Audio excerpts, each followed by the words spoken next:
You're listening to the Cantina Cast, your home for thought-provoking Star Wars talk. Join Albert Jonesy in breaking down the latest news, trailers, movies, and of course, your favorite characters from a galaxy far, far away.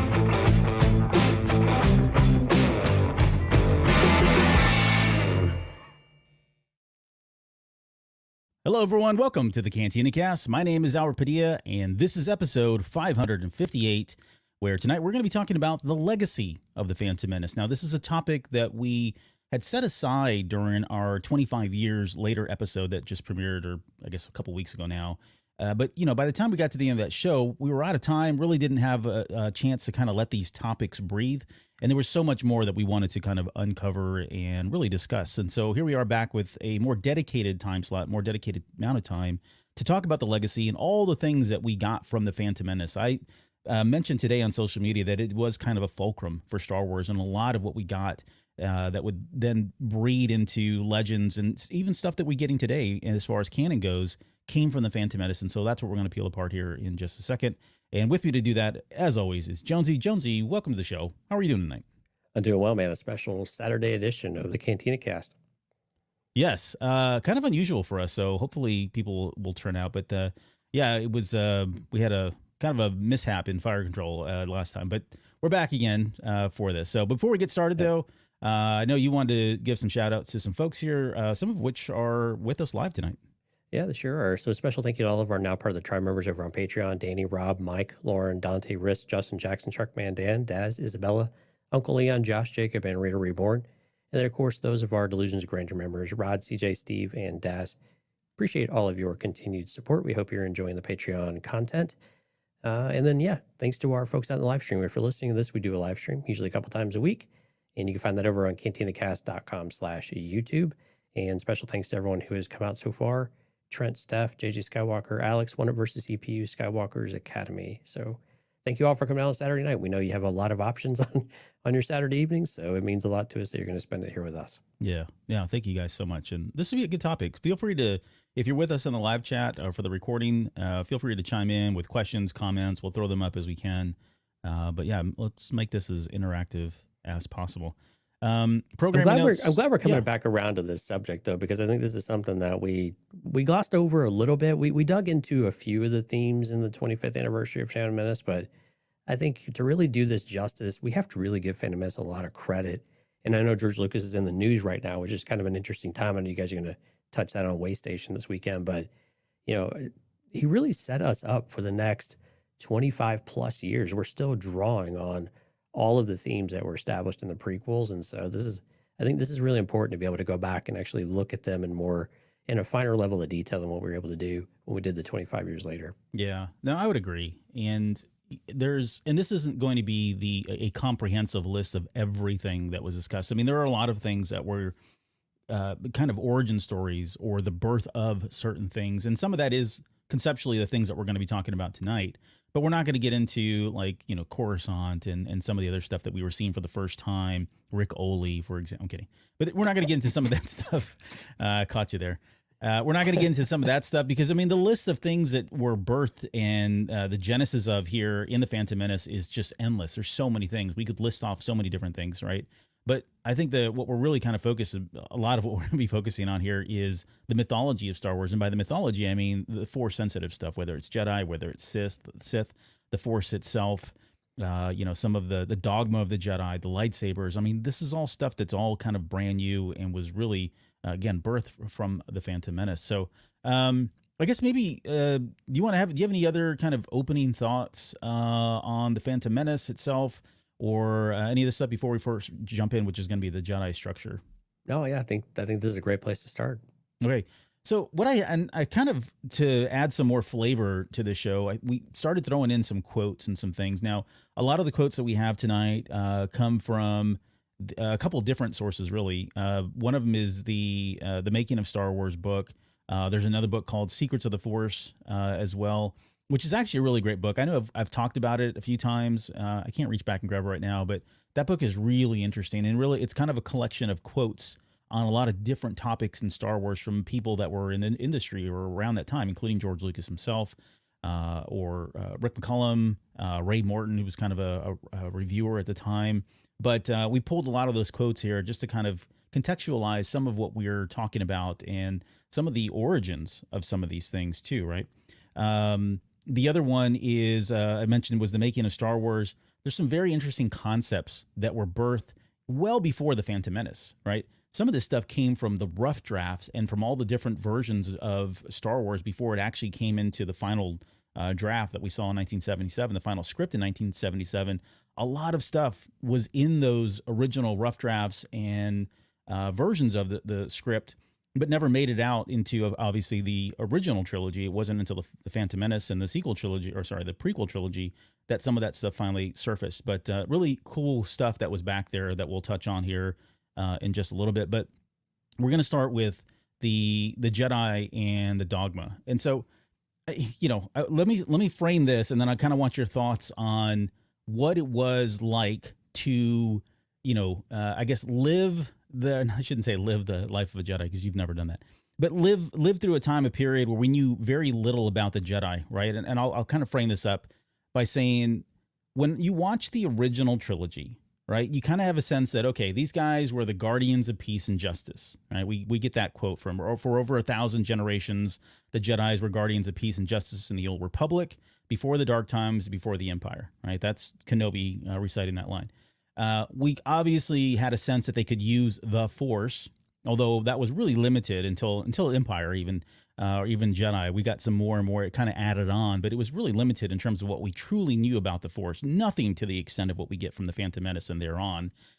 We got a sense that, of course, they used lightsabers or laser swords, however you want to call them, and but again, it was green. It was really blue and red, and then maybe we got a green. And that's kind of, but it was in the Phantom Menace that we started getting all these different variations of things. It was kind of Kenobi's quote about it being, not as clumsy or random as a blaster, elegant weapon for a more civilized time. That kind of set our mindset in terms of what a lightsaber is and why it's used. And then I always kind of saw them as like nomadic priests, or like these samurai or these ronin that were going around roaming the galaxy. You might have maybe even during the Clone Wars or during the Old Republic, their numbers were limited, not thousands like we saw in the Phantom Menace, or we would see, even before that with like the High Republic and the Legends.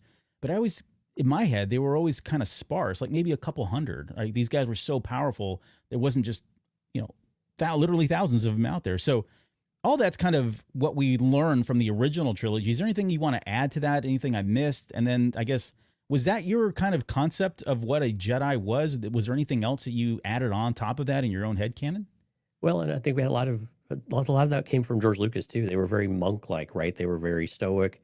They were the keepers of peace. So you just kind of view them as negotiators in a lot of different ways. Some of the things that we only got a very small hint of from Obi-Wan Kenobi was things like the hubris of the Jedi, or maybe the folly of, how did they really get surprised by the Sith? Which we didn't really call them, the Sith, for a long time. So, like, where those themes and things, it took a long time for them to come out, and the Phantom Menace really established that. But yeah, I think a lot of what you said is what we viewed of the Jedi, just this group. I did view them, I think, based on Obi-Wan's speech, that they were in the hundreds or maybe the thousands.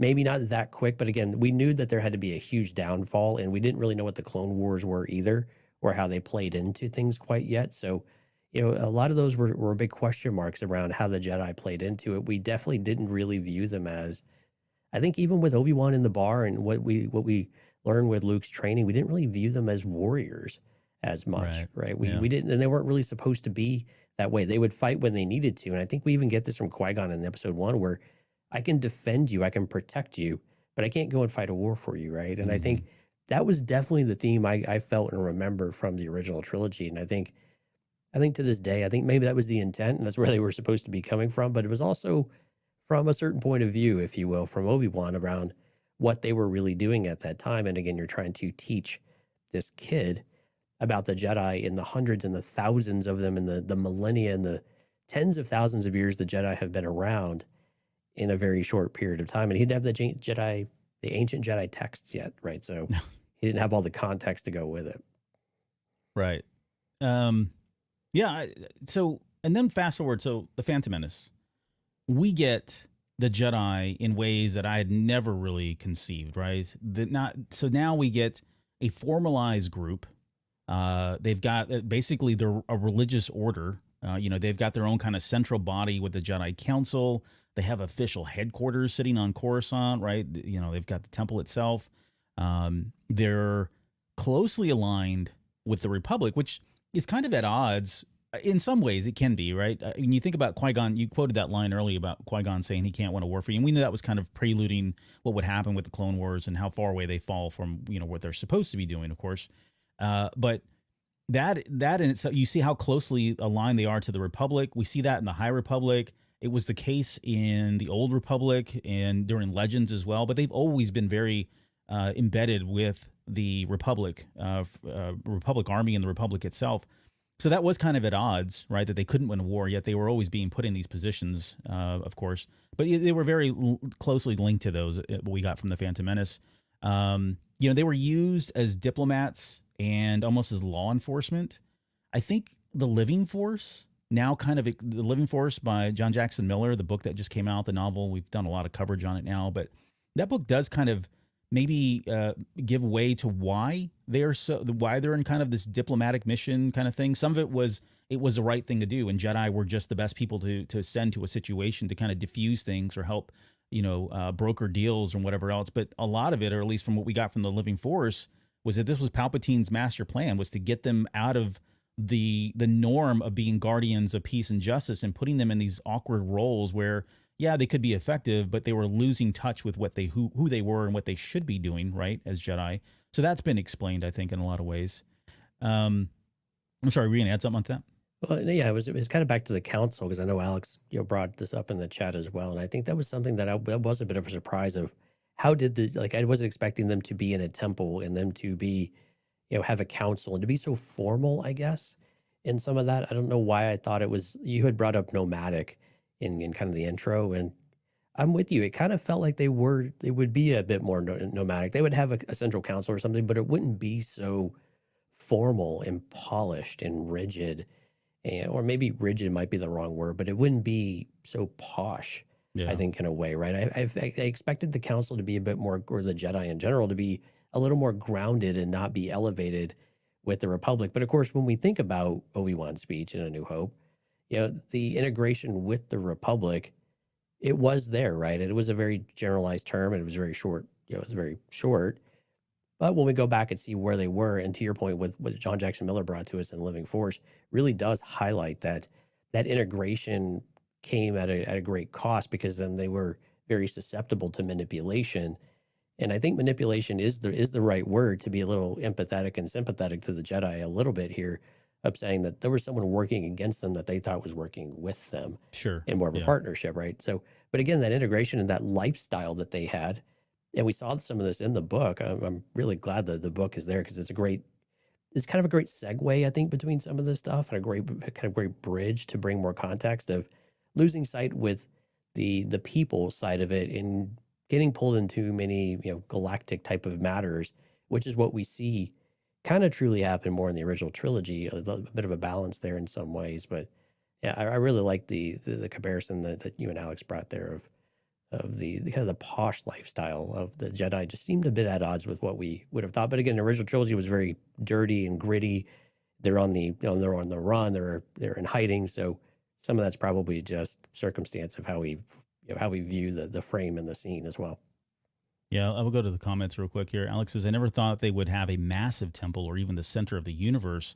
I thought they would be much more nomadic, right? It seems like, they'd be more humbled. You think about monks that live, they're usually in temples, but they're like way up on mountains, far away from the major cities and that sort of thing. And these guys are literally in the heart of the galaxy, like Alex said, the center of the universe as far as everyone's concerned in Coruscant.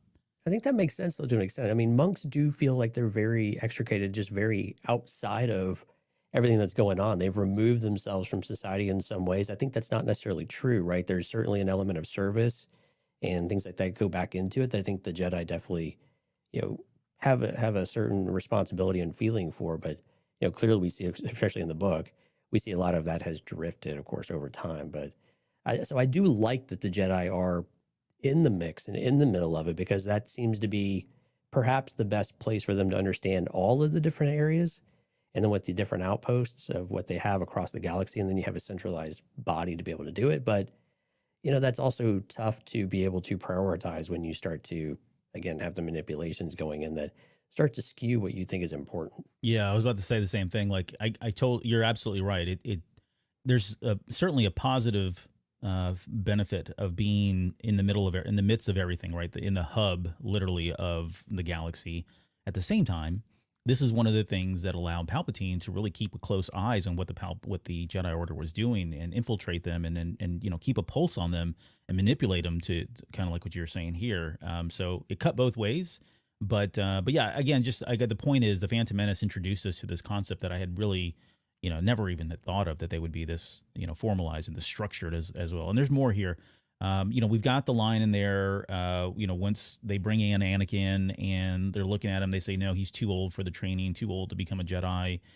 That introduces concept, and which wouldn't really play out until later on, mostly in now Legend stuff in the expanded universe. But the idea that the Jedi were, there were age limits, and that they couldn't go get someone. Of course, we get the whole attachment thing in the next movie, of course, and that's kind of where this plays into it. But it was first introduced in the Phantom Menace, right? Back to the original trilogy, I mean, they were all fine with training Luke.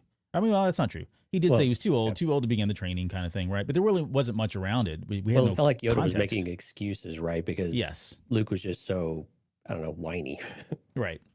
And I think now, retrospectively looking into it, Scott, Yoda is thinking, okay, I don't want to do this. One, I know who this kid's father is. And two, we saw what happened last time. Somebody had attachments and someone was allowed to train at that age, that kind of thing. But it didn't play as, I guess, a more formalized role until we get to the Phantom Menace, and then we see it throughout Clone Wars and Attack of the Clones and everything else that came out afterwards here. The Jedi Knight, I guess the titles, right? I mean, Jedi Knight was first introduced in the original trilogy. But we didn't really get an idea. I mean, he was calling him Master, Master Yoda, Master Kenobi or Master Obi-Wan. Well, that name was never said. But the idea that the Jedi Knight was a formal rank now, as would be Padawan, as would be Jedi Master, Grand Master, Grand Dictator, whatever the other. What was Mace Windu's title? I always forget his title. It was in Legends. It wasn't in canon. Yeah, I can't remember. It's been a while. Yeah. Either way, but yeah, just the idea that they had like ranks, right? You went up the scale, and it wasn't like a military type rank system, but they were still there nonetheless. I had this quote here that I pulled, and this again is from Secrets of the Force, the Secrets of the Force novel. This is George Lucas talking about the Jedi, and this is back from this is right around episode 1. So this would have been about 99, 98, somewhere around there during an interview. And he said the Jedi are like negotiators. They aren't people that go out and blow up planets or shoot things down. They're more of a one-to-one combat type. In the Phantom Menace, I wanted the form of fighting and the role of the Jedi to be more special, more spiritual, and more intellectual than just something like a fighter or a superhero. And I think he pretty much, he clearly does that. Right? In the Phantom Menace.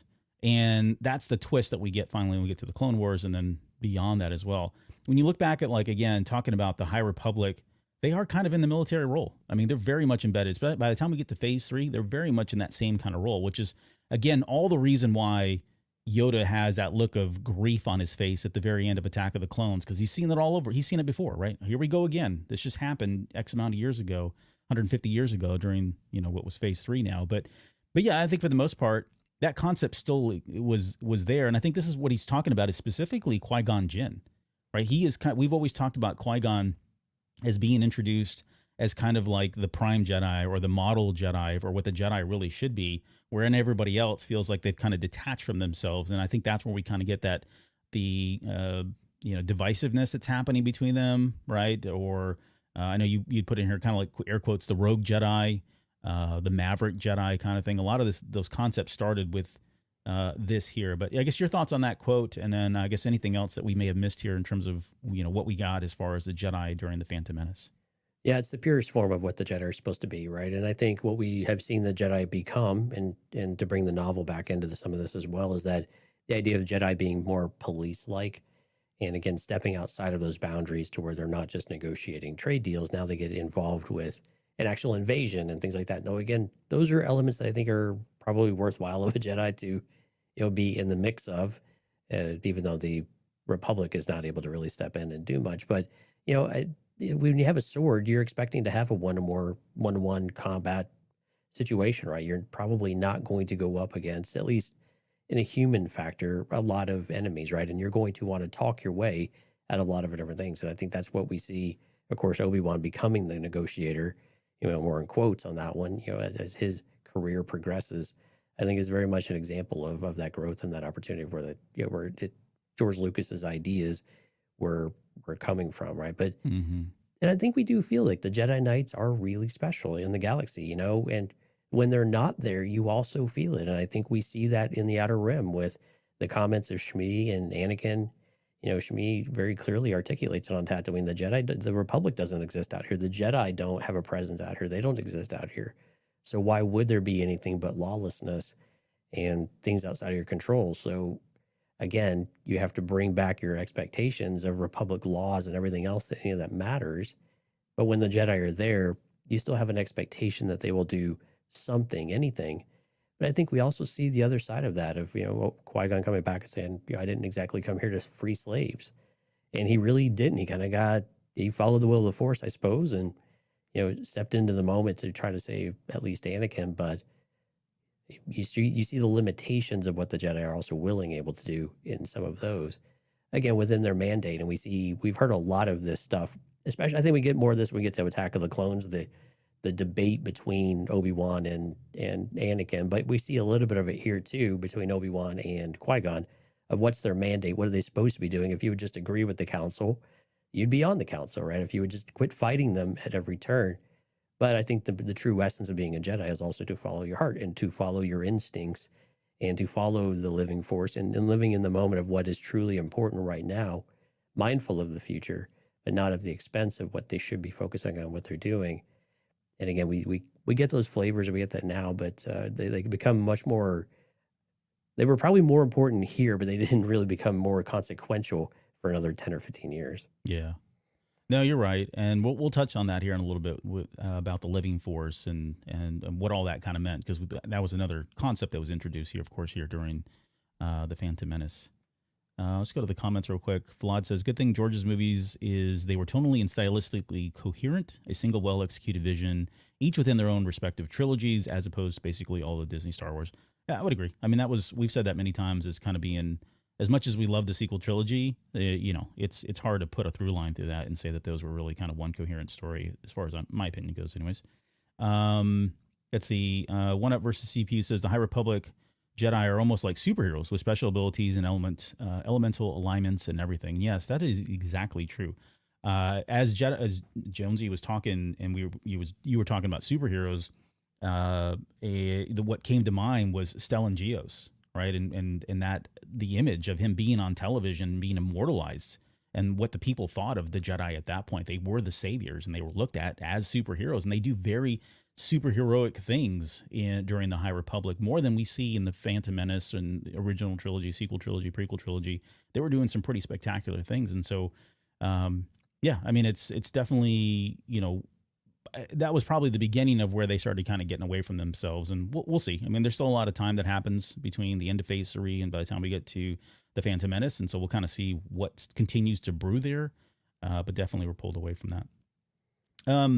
One of the things too, it wasn't really expanded upon, and I don't know that they've made a big deal about this canonically at this point. But the idea that as Jedi, the code forbade them from taking on more than one Padawan.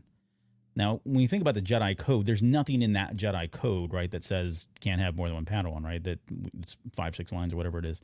But there are other things, right? There's the dogma and the structure of the Jedi, which would later get expanded upon, of course. But this was an interesting concept because, unlike the Sith, which we would find out did this all the time. They weren't supposed to either. When we get into the rule of two, we'll talk about that here in a second as well. But they weren't supposed to either. But yet they did it, and for selfish reasons, of course. But the Jedi were pretty strict about this. I think for the most part, I was trying to think like during like Legends and the canon stories, there weren't really any exceptions or many exceptions. I couldn't even think of one, honestly. I could be wrong, where somebody did take on more than one Padawan officially, right?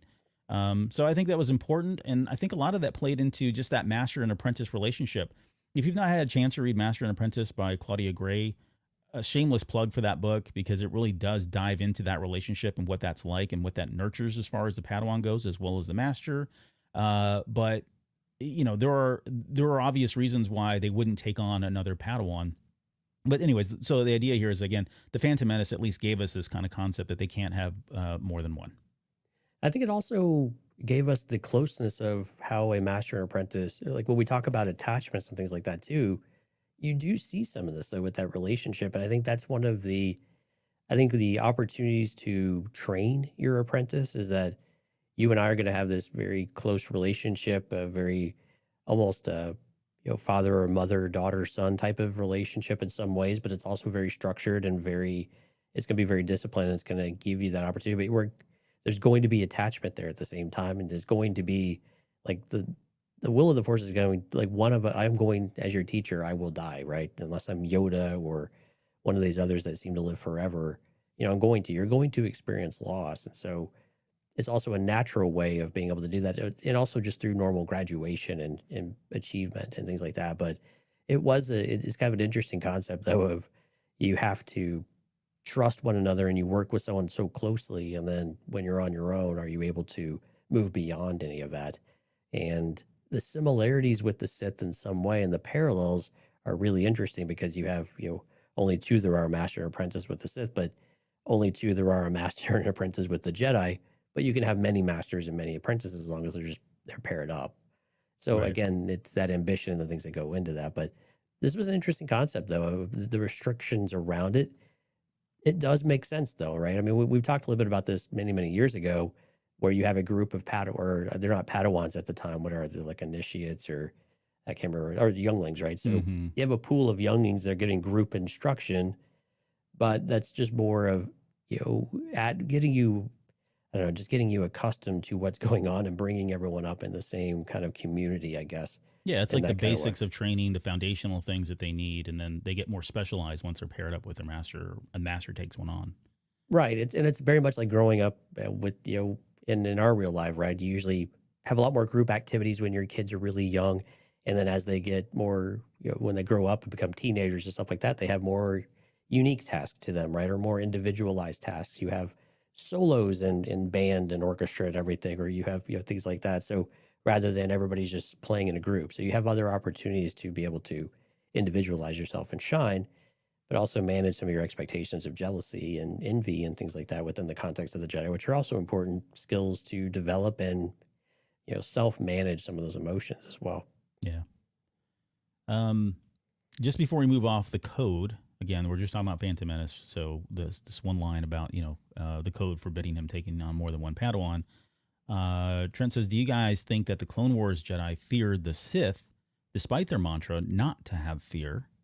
I think the short answer to that, for me, at least now, back then, I would say, when Phantom Menace came out and maybe even up until the Clone Wars, I think I was pretty much of the opinion that they were never afraid. Like, you could see examples in the Phantom Menace and surely, I mean, Anakin was scared, right? He was fearful of losing his mom. This all comes up during the Phantom Menace, of course.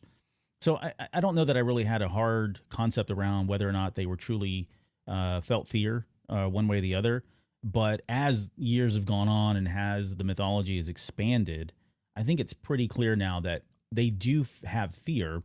What they're trained to do is be able to kind of control it. Similar with, firefighters or anybody that has any kind of high dangerous position, whether you're at war or whatever else, right? You allow that to come in, you compartmentalize that or deal with it and turn it into something positive. And I think that's really where the structure and the training comes in with the Jedi, was to accept that. We see this a lot, really explored a lot in Legends and more recently now in the High Republic, where it's okay to be. I mean, they're all scared right now, to be honest, in the High Republic, Right. for a lot of good reasons. But some Jedi are doing better with that fear than others. So it is a hard lesson, and depending on who it is, what they're being challenged with, or who they're going up against, that level of fear can change, right? And again, some are better than others, but yeah, I would say that they do fear the Sith, they fear the dark side. But it's the successful Jedi that are able to kind of do something with that, turn it positive, or shift that. There's some great quotes, and I really wish I would have pulled some of those out to kind of answer. Well, not I didn't know he was going to ask that question, but there's some great quotes from the High Republic that have come out here recently, kind of explaining how they deal with fear. But your thoughts on that too? Yeah, I mean, look, they're still individuals, right? So they still have emotions. They've not driven all of it out, even though they seem very emotionless and very dry. I think, to your point, I think they've just developed a certain level of emotional intelligence and more of emotional control over their responses to things. But I think you're right. There's always going to be an underlying concern or fear. And I think we see this more as the series develops, maybe less so in episode one, where it's more confusion. But when the Mm-hmm. dark side actually starts to cloud their ability to see the future or to feel what's going on or to cloud their judgment, I think then things do start to shift. I think as it to Trent's point, like, and you get towards the Clone Wars, you start getting towards more the end of Clone Wars and Revenge of the Sith. I think it's probably starting to border a little bit there, because then you start to see rash reactions. I think like Mace Windu has, if where he decides to end things rather than bring to justice, right? Mm-hmm. He wants to enact his own justice. So you could be working out of fear in that point. So a little further on, of course, but I think in these moments, a little bit less so in that space of what they're truly, are they afraid of the Sith? I think they're more confused, but again, it's a concern, but I think something they feel they're very well prepared to deal with. So I don't know that they would go that far to be afraid of them reemerging or anything like that. Yeah. And to be fair, it had been a while. I mean, they had never really faced anything like that by the time we get to Revenge of the Sith. And so they were, dealing with Right. emotions. And to be fair, to be clear, if you look at the Jedi Code, it says there is no emotion, there is only peace. And so the way they would deal with any emotion is really kind of turn that into some kind of an inner peace, right? Make peace with that emotion before they moved on and did something with it. Okay, so on top of that, so I guess kind of rounding out the topic of what we were introduced to with the Jedi in the Phantom Menace, the idea again of master and apprentice, but the idea that there's actually a formal name in Padawan, right? He says, I want to take Anakin as my Padawan learner, which always it was an interesting choice to say Padawan learner. Most of the times you just hear it called Padawan. He used the formal term. On top of that, we had the Padawan braid that was introduced.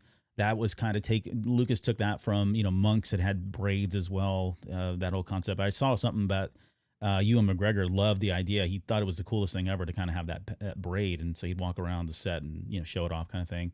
And then there were age limits, right? Again, leaning into what we saw in the original trilogy, that there were now age limits. And specifically, it looks like, at least by the Phantom Menace, it looked like, okay, it had to have been around 2 years or 1 year old at most before they did that, because they were trying to ensure that child never created an attachment with their family members or other people. So that was kind of a weird thing. I mean, of course, this ran like wildfire in terms of what the Jedi, how wrong they maybe they were, or for doing this sort of thing. And then we've gotten all kinds of reasons since then why this makes sense, right? Because they were a danger. We've seen examples where they were a danger to other people in their family, their villages, their towns, whatever else. And it was only through the education and the understanding of how to control the Force from the Jedi that these kids were safe to society, or were allowed to kind of be out in society, although they were just indoctrinated, I guess, into the Jedi Order. But I guess any thoughts around the Padawan itself? I have a lot of thoughts around the braid. Actually, I think the braid was such a wonderful touch, because it's such a visualization of a rite of passage, right? Because, and you can see how as kids would view this in a few different ways, right? Some kids might see a sense of achievement to be accepted as a Padawan, to now have the braid, to grow the hair out if they can. If they can't grow it, then of course, like Ahsoka, they have some sort of other type of attachment that they can wear. But to have that, you can imagine some have a lot of pride in that. But when you're out in the wild and you go out in front of the people, sometimes you wear that with pride, but others probably shy away from it. It's a little bit of an embarrassment type of thing as well. But also, when you achieve knighthood and they lop it off, that feels like a significant moment of achievement. And I think that's an important part of that rite of passage, especially for a young person, to be recognized by your peers and by those, in positions of power, that you've achieved a certain level and a certain mastery at that level, and you're ready to progress to a really, to having your own assignments and, potentially having your own students very quickly. Because we know when they went to knighthood, often, or very often, at least in this era, they seem to get a Padawan relatively soon afterwards. Now, Obi-Wan and Anakin are a little bit of a special exception in that case, but usually fairly after, soon after, sometimes there would be a Padawan assigned or selected, or however they might go in that one. But I really like this. But also, there's also a form of punishment with the braid too, because when we saw this with Ahsoka in the Clone Wars, of if you're kicked out of the order, then they make a fairly grotesque showing of, ripping it off, or of taking that away, stripping you of your rank, stripping you of really of your identity, right, of that failure in some ways, which in some ways seems kind of harsh, but again, it depends on the crime, I guess, so to speak, not to incriminate Ahsoka that way, but I mean, it's just an interesting way of just showing visibly someone's position in the rank and of the order, but also the things that go with it. I think are just very, very interesting, and I think they're just a great level added to the overall story. That's just kind of an underlying presence throughout it. Yeah. Just before we move on to, I guess, the Virgins in the Force, which is an interesting concept. Just as a side note, bit of trivia, the name Padawan learner specifically, actually came from one of the versions of George Lucas's script. I think it was the rough draft. It could be wrong on that one. It was one of the earlier ones. Or it might have been the very first draft of the script. It's very early. Yeah, but it was so the characters you had: Kane's Starkiller. Sorry, Kane Starkiller. He had two sons. One was Anakin. The other was Deke. Deke dies, and so Starkiller takes his son Anakin to go meet General Luke Skywalker. Again, and of course these names get mixed around throughout all the different versions of the scripts, right? But when he gets there, when they get to Luke Skywalker, Kane says, "I want you to take Anakin as your Padawan learner and teach him the ways of the Force." And that obviously that was a concept that was carried over into Qui-Gon and Obi-Wan Kenobi with Anakin and the Phantom Menace. But the idea that the name, the formal proper name of Padawan learner, was used as early as far as that script, although of course it never appeared into anything until we got to the Phantom Menace. So just really cool stuff I mean, and we're talking like 1975, 76, as far as where the scripts were at that point. So very cool stuff. Yeah, very neat. Let's talk about the Virgins in the Force. When Qui-Gon comes up to the council, he says he basically calls Anakin a virgins in the Force, right? And just the concept of that, when you wrap your head around that and you think about Star Wars characters, I don't know that there are many characters that we could point at and say that person is a virgins in the Force, right? This place where both the cosmic force and the living force kind of come together. We've seen lots and lots of examples of places, maybe a couple of examples of objects, but people, it's few and far between in terms of for Qui-Gon Jinn, right? Think about this, contextualize that scene. He's walking in there. Not only is he saying, hey, I want to take on a new Padawan, but he's saying this is the chosen one, which we'll get into here, obviously. Right. And on top of that, this kid, this person, this human being is a virgins in the Force, the cosmic and the living coming together in that person. Pretty bold statement. And of course, this wasn't ever really, again, the idea of a person being a virgin wasn't really explored thoroughly, I guess, outside of that. We had lots of examples of places, but I didn't really pay much attention to this, honestly, until, many years later. But now looking back on it, I'm like, wow, that was kind of a really, I don't know, I wouldn't say experimental concept, but it's just so far out there, right? What do you think? Yeah, we had some of it with the cave on Dagobah. I think that was our first real exposure to the idea of a very unique place where something with the Force was just very special or unique. Of course, we always equated it to, well, a Darksider was slain there and their presence lingered. There was all of this mystique that goes with it. But you're right, for it to come back to a person, and then starting to layer things like prophecy within all of that too, was very, very unique. And this is something that continues to play out throughout the Star Wars. I mean, it really has gained momentum when you look at especially things like Mortis, right? Mortis almost fuses the two. Not only do you have a place, but you have this around people. Mm-hmm. And you have this trifecta of these body. And then you have Anakin stepping in as this conduit between all of them too, potentially to replace the father. So it has just endured so long, this one small concept. And I'm with you. Like when originally they brought this out, I'm like, oh, okay. And then they said chosen one. I'm like, okay, well, chosen one. All right, I'm on board, right? But Right. what they could take from this moment and from that, just saying those words, I think it just completely put a different, unique spin on it that allowed people like Dave Filoni and others to take it and really put it in a completely different context, or really take it to a new level of the same context, probably more accurately, Mm-hmm. and give us things. And I think Mortis is the purest example of taking that singular, small, seemingly moment and really completely building out what's possible, and has expanded our ways of thinking, not only of the Force and of Anakin, but now of different galaxies and the nature of the Force and the nature of other beings, of what's possible. And it all starts in this one singular moment. Yeah. I mean, other examples, World Between Worlds, although never officially said, I would probably some kind of versions of the Force. Kind of feels like it, right?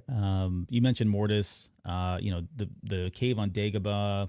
There's, Octu in Legends. Ilum was a place like that. I mean, there's so many examples of that, right? So many examples that we got there. But I was trying to think, going back to the question about, have we had people that were virgins in the Force? I think Rey and maybe Kylo Ren together. It's kind of weird since, I think Rey, before we get to Rise of Skywalker, was probably, one example, if not officially canon. But then we get Kylo Ren mixed into that. And, their relationship, then I think, I don't know, maybe they are kind of one and the same. I don't know. That's the closest I could think. I mean, there are other beings. I don't know, Bendu, you could probably throw Bendu in there. You could probably throw the father or the daughter or the son from Mortis as well. They could all be virgins in the Force. But they really haven't explored this concept much in canon, where you have people that are virgins in the Force. Well, and if you noticed, all of those folks are either neutral or good guys. So is it possible that you could have a virgins with a potential villain, right? So maybe even a Palpatine, right? So someone who is more like, what were they put in place for? We know so little about Palpatine's youth or as childhood. We've seen some of it in the books, but the nature of his birth and things like that have probably could be, or I have a very strong feeling like that's probably going to be refined and maybe changed over time. Just the nature of things. I think the Aftermath books are probably ripe to be kind of fiddled with a little bit, but it would be interesting if there was also, if it didn't play favorites and it said it could be anybody, or really anybody, it could turn out to be anybody, right? So Anakin does go to the dark side, but what if the Force created someone who was just naturally evil, right? I mean, George Lucas firmly believed that Palpatine was the bad guy. He was the villain. He was the devil from day one, like no question. Some people are not redeemable, right? So that's what he is. And so I'm curious if the versions of the Force could be really, truly anybody. And maybe it's coming from the idea that everybody is kind of neutral and, genuinely good from the start. And it's a matter of your experiences. But, with Lucas and Palpatine, that seems maybe a little bit, maybe doesn't fit quite as well with at least his version of how he anticipated some of this. Yeah, I'm with you there. Like, and I've got a quote later on when we get to the Sith. I'll read the quote here about Lucas talking about Palpatine.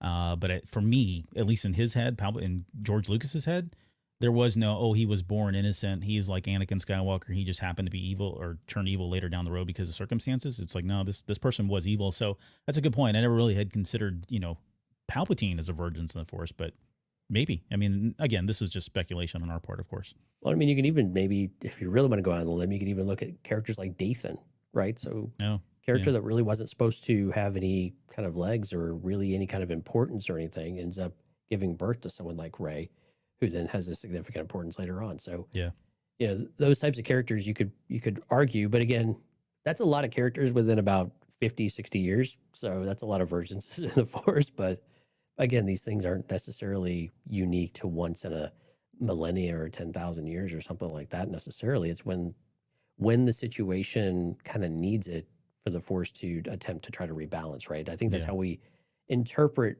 virgins, I think, as far as people goes, right? Yeah. Let's talk about the Chosen One prophecy. And my gosh, we've talked, it feels like this is a topic that comes up every, 6 months or 3 months or whatever it is. Right. Although I don't know if have we ever done like an official, the Chosen One prophecy, or like the balance between the balance in the Force episode? We've done episodes on prophecy. But have we done an actual balance of the Force episode?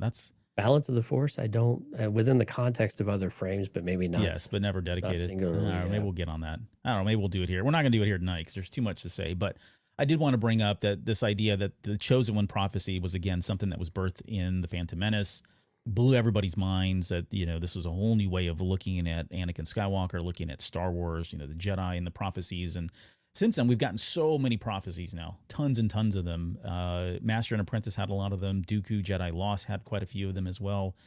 Some of those have played out. We can point to real examples of where those prophecies came true, and others are still out there and very nebulous, which is great. Hopefully we get more. I love this idea and the concept of it.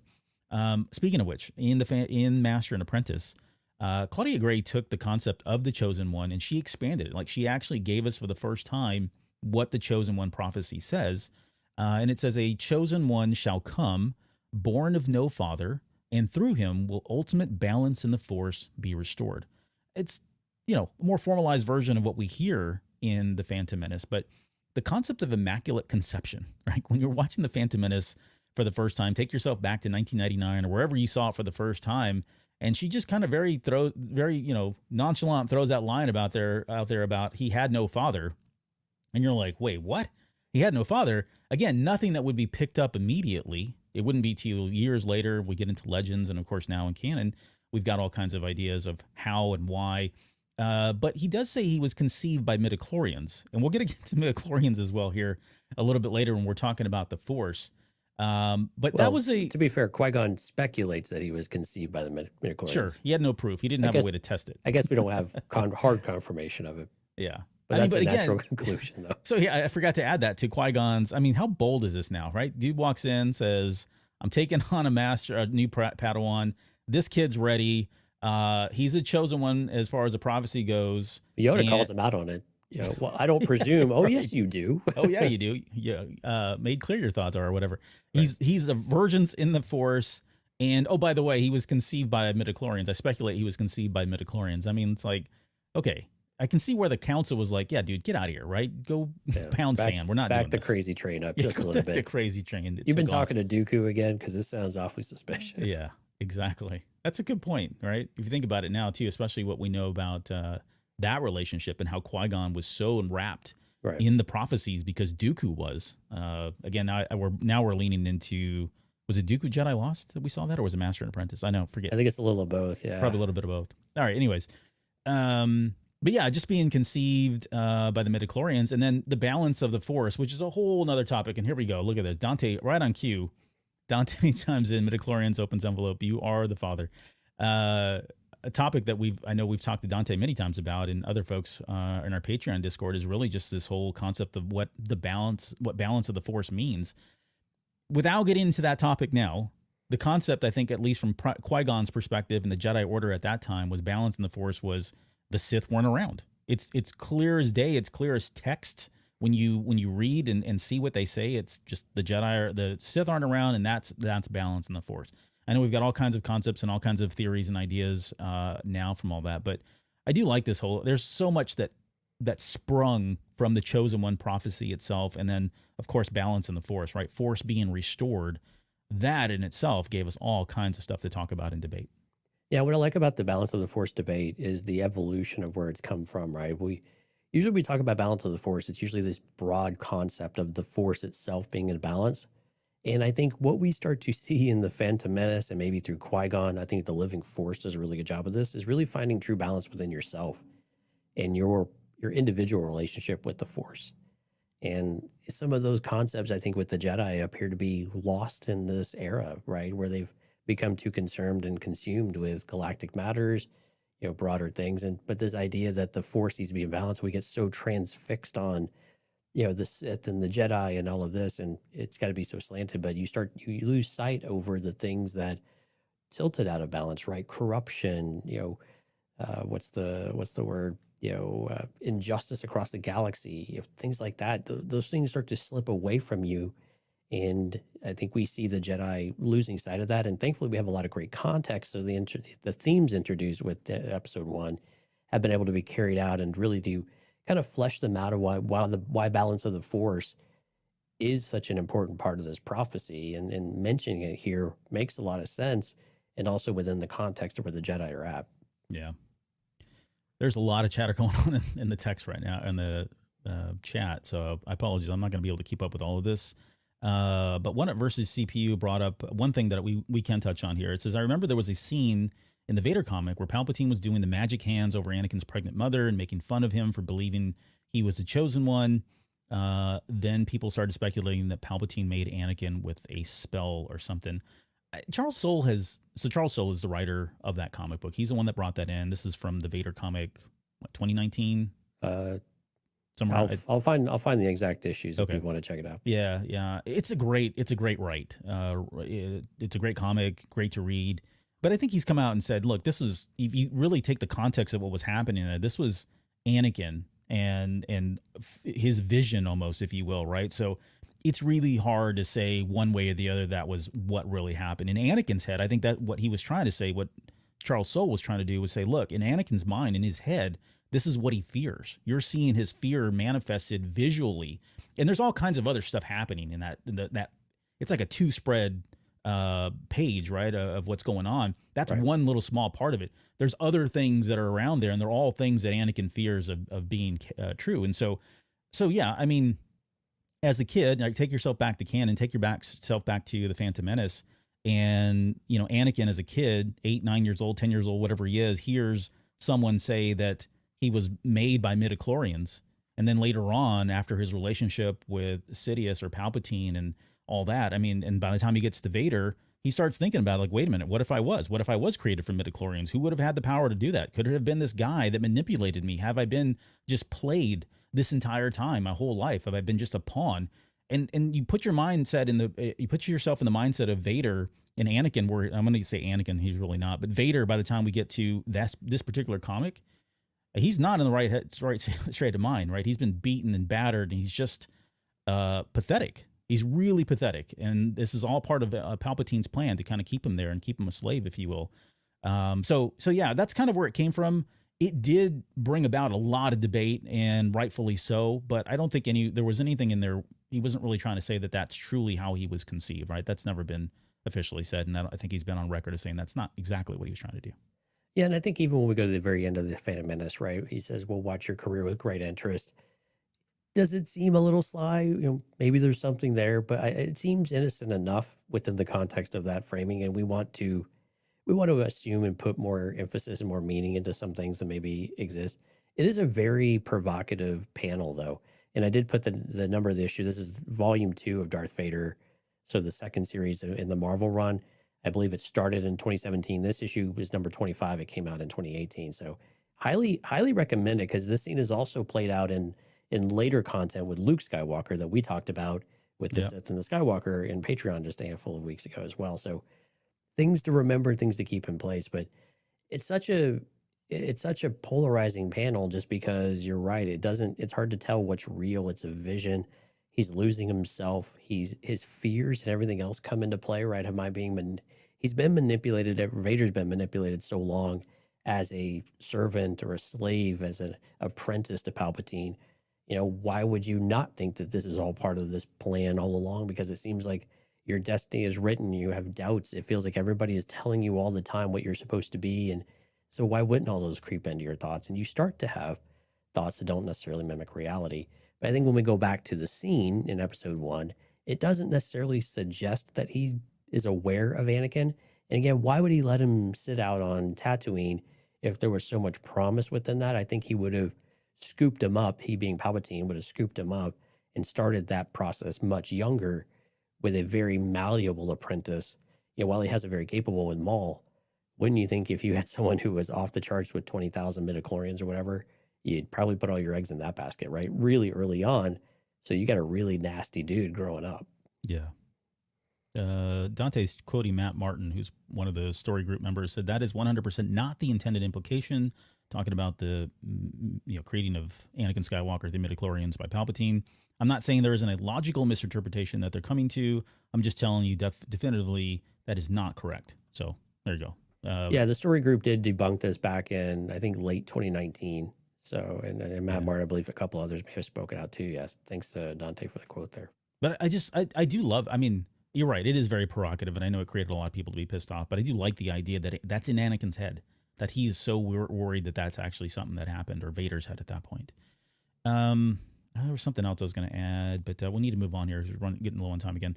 But let's talk about, I guess, one last quick concept that came out from the Jedi Order, and that was just the defiant Jedi. Qui-Gon Jinn, going against the Council, and we hear Obi-Wan say, you're basically going up against the Council yet again. They would make you, a member. You stop fighting them or whatever. The idea that they weren't all the same. Right, there were outliers like this, and probably more recently in the High Republic than in Legends. I could be wrong there, but more in the High Republic, we've gotten different variations of Jedi now. That they weren't all the same people, they weren't all the same, part of the Order. A lot of them were kind of like Qui-Gon Jinn. There were more of those, and even then, there were versions, deviants of Qui-Gon Jinn. Some that were really not a part of the Order at all, but they were still out there they were still good people. They were Force users, but they were following the Force to their own heart. They were truly living by the living Force to their heart's desire, more than even Qui-Gon Jinn. So just creating that spectrum of Jedi was a really kind of cool concept that was brought out here in the Phantom Menace that would later get expanded upon. Yeah, I mean, this is something that, I think it's important to show this discourse in the Jedi Council, right? It starts to show that, again, the things that it's trying to show is that there are some who are trying to remain clean and clear and focused on what the Force is telling them, right? The living Force in this case with Qui-Gon, but also that you have a lot of groupthink going on in some cases, and they don't always make the right decisions. And those challenging them are not always wrong because they're challenging them, and it's always a healthy thing. I think the living Force does a really great job of this too. Qui-Gon actually brings this problem to the Council, and you and Lauren have covered this fantastically. He brings this problem to the Council, and they actually, after they get past the initial, emotional response of it, they're like, you know what, you're kind of right. We have lost touch with certain elements of what it means to be a Jedi. We're not in the field, things like that. And I think that's where Qui-Gon continues to try to bring them back into. And again, sometimes that's looked as being more roguish and, just deep, arguing just for the sake of arguing, like a petulant teenager. But it's not that. It's always very articulated. And with Qui-Gon, I think with Dooku, there might be, I'm curious if there's a little bit of residual concern about Qui-Gon because of Dooku, right? We definitely get that feeling from some of the books, but you have someone who maybe Dooku kept more of that inside, and when he did want to respond, it did not go well, and then Dooku kind of lashed out in some ways, or behaved a little more erratically, and again, we ended up leaving the Order. So it's a little more extreme in that case, but you kind of feel that there's always a good amount of healthy tension that's important to have in any kind of group. And I think Qui-Gon does bring that to the table, and I think it's really important to have that. We've talked about it now a few times. Just quickly, I want to throw this up there. This is the Living Force book. If you haven't read this, John Jackson Miller just came out. Takes place right before the Phantom Menace, and this is actually the Inkstone version that got the sprayed black edges to it. Oh, that's cool. I like It's pretty sweet. Yeah, I need to post pictures of this and the gold version as well. But right, you just got the gold spray painted edges too recently, didn't you? Yeah, that just came in as well. But okay, let's move on to the Sith, because there's quite a bit of it to discuss here about the Sith, and we'll start off with the idea of the Sith. Sith has been around again. Early drafts, I think at one point they were called the Black Sith Lords. Sith Lords was used in some of the earlier scripts as well. Never really, I'm trying to remember. I don't think it was ever used. It was in, I think, the script for A New Hope, and it got pulled out, so that it was never said in that particular one. And of course, by the time we get to Revenge of the Sith, or I should say, not Revenge of the Sith. By the time we get to the other Empire Strikes Back, Return of the Jedi, more commonly known, but it really was here that we kind of got we got to see the Sith outside of Vader and the Emperor. And we got to see the rule of two in place, which is another concept that was introduced to us. Now, the rule of two would get expanded upon to the nth degree. I mean, it's all over the place in Legends, especially when we get to the Bane trilogy. A lot of the stuff that was in KOTOR and SWOTOR really lean heavily into the rule of two when you're talking about the Sith themselves. But again, a very cool concept that was birthed from this one. Yeah, I mean, this launched a whole era of Sith books and literature and exploration of history and everything else, right? And this is so important, the rule of two, and how the Sith could lay low for so long and to build an empire without anybody without anybody knowing it, and actually having the Jedi participate in building that empire with no idea. And so I think it's such a great concept to bring in and to explain. And I think even as we struggle a little bit with Kiadi Mundi and the Acolyte and how the Sith are working into this storyline, I think it's this concept of the rule of two that enables that mystery of the Sith to come in. It enables this one who has the power and this one who craves the power to truly embody what it means to be evil in the Star Wars galaxy and have the abilities that the Force can grant you, especially those that are wielding the dark side, right? Yeah. And so I think it's just so powerful concepts right there of being able to bring in, and it also shows you that temptation, right? And what does it mean if you fall from grace? It opened up a whole nother avenue too. If you fall from grace and you go from that, is there room for you, right? And now we've seen some liberties taken from some of this stuff with the Inquisitors, and the apprentice is always looking for their apprentice, right? When they overthrow their master, but that's always happening. It's always in motion. And George Lucas even recognized that as well. And if you remember, I mean, even with Clone Wars, with Asajj Ventress, those were on his watch as well, right? So that the Sith were always looking for another, and that could have been a third or a fourth. They weren't officially in the mix, and they weren't the official, master Padawan, or master apprentice rather, but they're always on the lookout for that. And so those are always important to be able to step in, because they need to reestablish the rule of two, because it's really difficult for them to put all of the Sith eggs in a singular person. That's a risk. And those are things that were explored in the Darth Bane trilogy, which of course are highly recommended to go and to pull those and give those a read as well. Yeah. I have the quote. I mentioned this earlier. I teased it. There's a quote from George Lucas talking about the rule of two. This is from Secrets of the Sith book.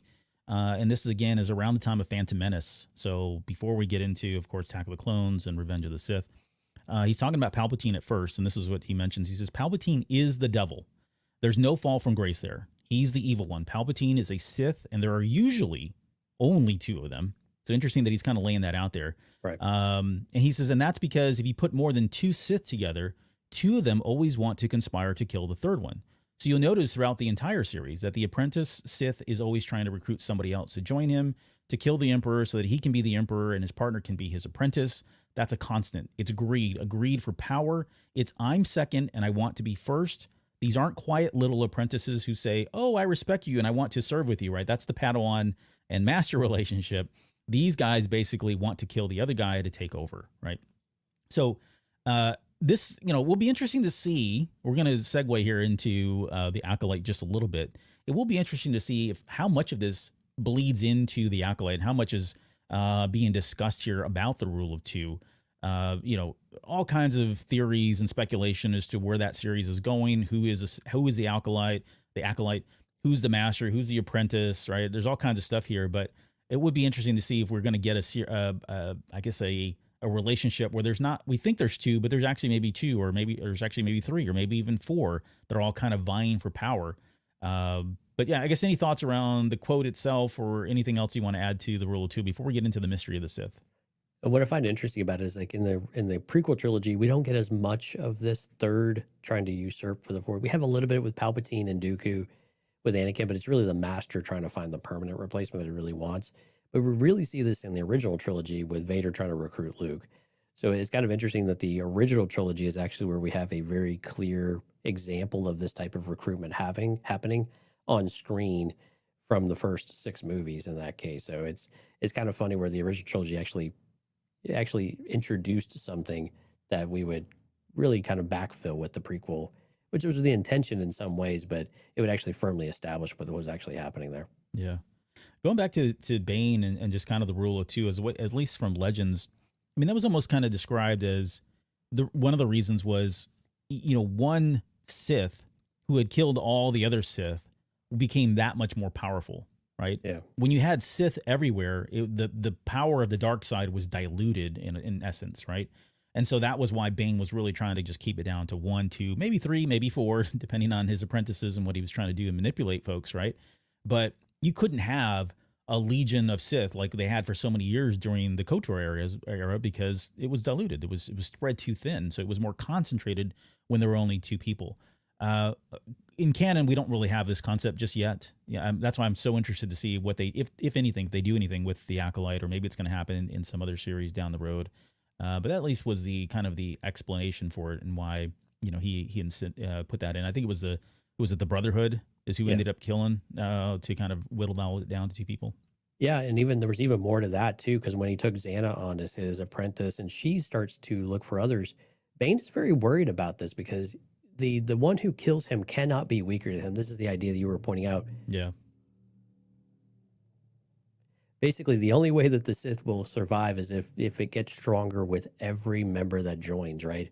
And when you kill the master and the apprentice becomes the master, that's because they have acquired all of the knowledge and all of the skills, and now they are ready to assume that mantle and actually surpass them. We are what they grow beyond in some kind of ways, in a perverse kind of way, right? Yeah. But that was very important to Bane, and it makes a lot of sense because otherwise you will start to water it down because then you have too many people with too little power. And then you have a vacuum that starts to do, and you start to go back to what they had with the Brotherhood, which was what his problem was in the first place of saying, we have all these people who are more or less on the same level. They all want to kill each other, and then they just gang up on each other. So we water down the skill pool. And at the end of the day, we're weaker, and the Jedi were very strong at the time. And as you continue to water down your best assets, because your weaker ones are going to gang up and take out your bigger ones, right? Because they're jealous, envy, all the other things. So it just makes things worse for you. So he was very clear and articulate about it. And Xana, I think to her credit, also recognized that, but I think she also got a little consumed for power there. But that's a story for another day. Yeah. I was just thinking too, like, I don't know if they were trying to do this, but when we get to Rise of Skywalker and Palpatine says, I'm all the Sith, you could maybe interpret that as the rule of 2, right? Like I am everybody that came before me because of the rule of 2, but that's never been really. I mean, that's the idea. You're not inheriting all of their power, right? But that's the idea is every person has taken a step further. So everybody is stronger. Therefore, you are gaining everything that came before you. So she says, I am all the Jedi. So have they enabled the rule of 2? Well, she read the books. I'm kidding. So, I mean, she didn't read the books. Yeah. All right, let's get into this concept of the mystery of the Sith. And this is a hot topic, I know, right? So I'm going to try to be open-minded and just really kind of talk about speculation here. There's a lot of theories as to why Ki-Adi-Mundi says that's impossible. The Sith have been destroyed for over a millennia kind of thing. You and I have talked about all the different... I'm not saying there's one way or one stronger than the other. You like what you like, and we're all going to find out when the Acolyte comes out. And if you got it, cool. We'll cheer you on. If you didn't, hey, thanks for playing. You can try the next theory, right? But this idea that... or I guess some of the theories that are out there, that this person, or maybe not yet, at least who we're seeing in the Acolyte right now, technically is not a Sith.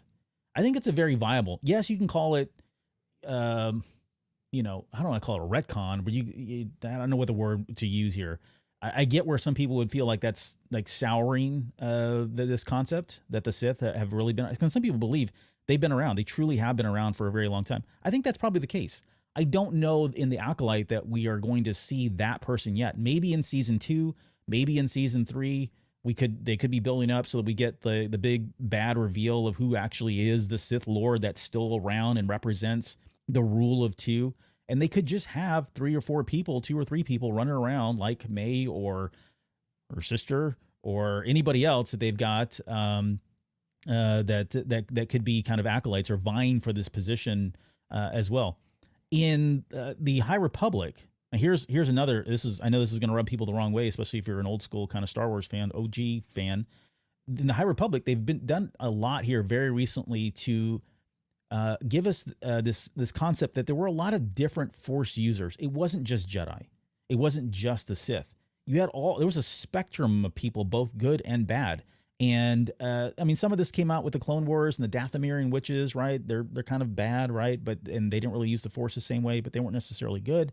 But they've really expanded upon that. And so, you could take Ki-Adi-Mundi's line almost literally and saying that, the official title of Sith may not be around, but he might remember, or Yoda might remember a time when an imposter had come forth. And they all assumed that it was the imposter that came forth, that someone was pretending to be a Sith or claiming the title of Sith, although that was impossible because they had been gone for a certain amount of time. That's one example, or another theory of it. And then there's just the help me out here. I've just lost it. There was another theory that we've talked about is as far as how they could explain that the Sith have been around or haven't been around for a millennia when they really have. I'm drawing a blank on the what that would have been. All right, well, yeah, I'll come back. I'll We'll come remember. back to I guess give me your thoughts on whether or not Ki-Adi-Mundi is talking like literally about the Sith themselves. Do you like it? Anything else you want to add to that? I think we have to take it from the context and the point of view to where the Jedi are coming from, right? They think that the Sith have been extinct because, again, to your point, I think that others have surfaced maybe, but they've not truly been Sith. They've been wannabes. They've been pretenders. They claim they're Sith, but they turn out they're not, or they're just doubt. And we have to take the context of where the Jedi are at in the moment of Episode 1 in the Phantom Menace, and they have the blinders pulled down. The shroud of the dark side is going around them. Ki-Adi-Mundi is clearly already wrong, right? Because Maul's out there and Palpatine has been out there for a while now, and Palpatine's masters, right? So we know that Ki-Adi-Mundi is wrong, without question, and it's just the frame. So it's a little frustrating. People are getting so excitable about this because it's been so clearly articulated that we know that there have been Sith out there. But I also think it's important, again, going back to like rule of two, is that they're able to maintain that level of doubt and that maintain that level of mystery because they work in the shadows, because they work the machinations of things, because they can keep it small and they don't reveal themselves. In the Darth Maul Shadowhunter book, right, the idea that Maul was going to go out there and kill his first, this is Legends now, by the way, which is actually read by Sam Witwer, so definitely worth getting the Audible if you want to pick that one up. Yeah. But and that was just reissued. So, it was so appetizing. It was intoxicating that he might get his first kill, but he has to do it in a certain way because they're not quite ready, right? But he still needs he needs to whet that appetite, but also he needs to prove himself that this is something that he's ready to do at his master's command here. So I think, again, they've got to continue to work in the shadows, and I think the Acolyte is going to hopefully give us reason to help us understand why that doubt would exist within the Jedi Council. And I think they have to play that right. And honestly, I think they will. I mean, they seem to understand this legacy of what we have with the prequel trilogy in particular. And I think they are definitely pulling those things into it. They seem like they're talking about it because they can't not hear about this stuff, right? From the trailers immediately. So I imagine they didn't miss this. This can't be a miss, because that would be a really huge miss. And I think they're going to shape it in a certain way that we're going to see that, this is just going to be an example of where we're not really sure what we had. Did everybody get killed? We'll find out, or is it just something where we're not really sure what we saw and we can't trust maybe who's left of that source that's giving this information, or there's just too much doubt to where we just don't acknowledge it.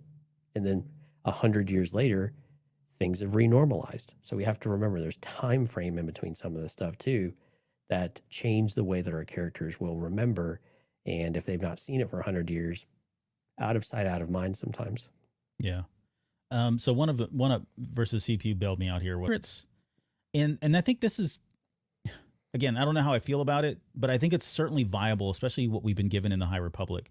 We are at a time where the High Republic, the Jedi Order, have kind of put their head in the sand on a couple things. So it could be a combination of just outright secrets. Like it's not uncharacteristic of Yoda now to kind of turn a blind eye and a deaf ear to what's going on. He's already done one example of where that he's given us an example of that in the High Republic where they've done that. And it could be that we talked about Edge of Balance, the comic book from a High Republic. There's an example in there where they are kind of saying, hey, we understand that there are these horrible looking, force sensitive creatures out there, and they're killing Jedi. But you know what? We probably shouldn't let people know about that, right? That's just going to cause a bunch of people to be fearful. It's going to cause disorder in the Jedi. We've already dealt with the situation. At least they think they've dealt with the situation. And so they decide not to say anything. No one says anything. So it could be some combination thereof of denial or cover up. Maybe they go through the Jedi archives and they purge all of this stuff out of there. The problem is that Yoda knows all this, unfortunately. He's around during this time. Yaddle's around during this time. So it's going to be interesting to see how they explain that. I don't know if they're going to, if this is going to go well with a lot of folks. I'm confident they'll come up with a viable explanation. Whether or not you like it is going to be a totally different topic and different discussions and debate. But that's part of what Star Wars has always been about, whether or not you like something. So, Yeah, and again, I really hope it's just a moment of, or a continued theme of, there's just enough doubt. I hope we don't go and crap all over Yoda yet some more, because I have some issues with how Yoda's been played out in a few cases, and that he does seem to turn a blind eye. I understand the Nameless and maybe why they didn't want to do fear in that way, but that's an age-old trope that never seems to go well when you hide the truth from people for so long, and then it just becomes rampant, and then you just have outright fear and problems. But and they've also done some things with him and Luke. But I would really like for Yoda to. I'm kind of curious if Yoda's going to show up in this series. Just spoiler alert. I just don't know if that's going to happen. I don't know any spoilers. I don't know why I'm saying spoiler alert, but my opinion only is maybe what I'm trying to say. But I really hope they just continue to cast doubt. I just want it to be a shroud of mystery. I want it to be that the Sith, we see that the Sith are working to keep this quiet, right? Even if they think they're ready to emerge, maybe they're not quite. If it's the legitimate Sith here, but then they do enough to be able to keep it quiet, and that's why we continue to have this doubt. I'm okay with a little bit of certain point of view creeping into this type of thing as well. mm-hmm. I think that keeps it interesting. I think it keeps the debate alive. I know it feeds trolls too, right? But at the same time, I think it fits the narrative of what we're going towards. So it's very it works, and it can work, and it can be very successful in that way. We threw out another concept or another theory, and that was, I think it was taken from Legends. Now I say this, but there were different levels of access to knowledge within the Jedi Order. Oh, sure, you got the Bogan collection, and you got right. all these other things, right? Yeah, yeah. And so that could be another explanation where Ki-Adi-Mundi, from his heart of true hearts of hearts, believes that the Sith have been extinct for millennia, and so do 99% of the other Jedi on there. But in the archives, there is an example. There is something out there that they just don't have access to.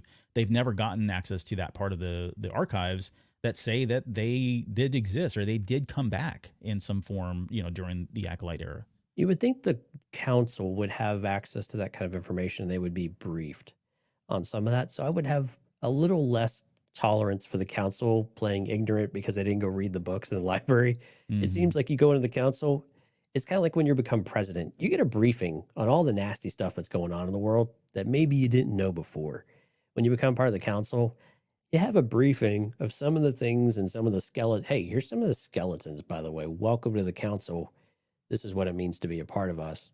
You're now part of the inner circle. So yeah, I would hope there's a little bit of a onboarding session there of, hey, here's some of our secrets we don't talk about. So yeah, maybe that makes things worse too. I mean, that's entirely possible. Maybe at some point, not in this show because we're over on time, but at some point we can probably talk more about this. And I think we are. I mean, we're going to talk more about this during the Acolyte series itself. But it will be interesting to see. And Vlad brought it up right now. It said the Sith remain undetected, and the Jedi deaths are never fully explained. I think we threw that out there as well as, maybe the people that could have, that were supposed to live to be able to tell the story, they never did. And so that's why it never really got around. That could be one example as well. So all of this will get fleshed out during the Acolyte, and so much more to discuss on that. I think with the Acolyte, the one thing we have to remember, it sounds like they will treat, even if there are multiple seasons, they will treat each season as kind of its own individual arc. So we should have something resembling a natural conclusion to the season rather than it truly cliffhanging to something in a season 2, if that were a possibility. Mm-hmm. So we should have some amount of closure on our big topics. Leslie Headland has been very clear about that's not how she likes to tell stories. Yeah. Oh, let's see. All right. So that was the mystery of the Sith being extinct. Let's talk just a really fun topic. And this is the Phantom Menace giving us this idea of double-bladed lightsabers.